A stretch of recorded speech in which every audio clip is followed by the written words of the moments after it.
আমাদেরকে bloody citizen বলে কোন মুখে আবার গরিবদের কাছে ভোট চাইতে যাবেন? আপনারা নির্বাচনের আগে ইস্ত্রি করা পাঞ্জাবি আর বড় টুপি পরে একদম ইরি খেতে নেমে যান।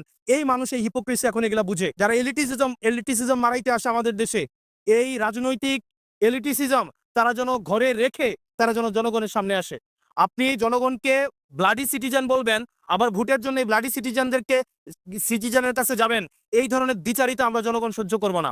সকল ধরনের পলিটিক্যাল এলিটিসিজম 5ই এই অগাস্টের পরে আমাদের 24 পরবর্তী বাংলাদেশে এই পলিটিক্যাল এলিটিসিজমের বিরুদ্ধে আমাদের এই লড়াইটা ছিল। সুতরাং আব্দুল আওয়াল মিন্টুদের মতো যারা বিদেশে টাকা পাচার করে, যারা বিদেশে থাকে এবং যারা মেনটেন করে, অর্থাৎ আওয়ামী লীগের সাথে আত্মীয়তা করে, বিভিন্ন বিজনেস করে, স্বরাষ্ট্র মন্ত্রণালয়ে নিজের ওই পরিবারের বিভিন্ন বিজনেস টিকায় রাখে, শেখ রাহানের সাথে যারা বিজনেস করে, এই তাদের পলিটিক্যাল এলিটিসিজম যখন মারাইতে আসবে, আমাদের এই সিভিলিয়ানদেরকে যখন বলবে আমরা ব্লাডি সিটিজেন, সেটা প্রত্যেকটা নাগরিককে, প্রত্যেকটা যারা ভোটার রয়েছে তাদের প্রত্যেকের মানহানি করে।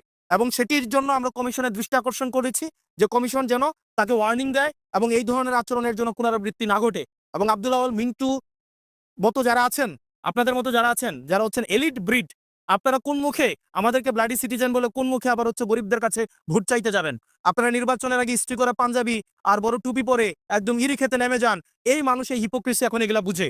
আপনারা গার্মেন্টস শ্রমিক ফুটপাতে এখন যে যাচ্ছেন ভোট চাইতে ব্লাডি সিটিজেনের কাছে, আপনারা ম্যান্ডেটের জন্য ঠিকই ব্লাডি সিটিজেনদের কাছে আসেন। রাস্তার মধ্যে রক্ত দেয় ব্লাডি সিটিজেনরা,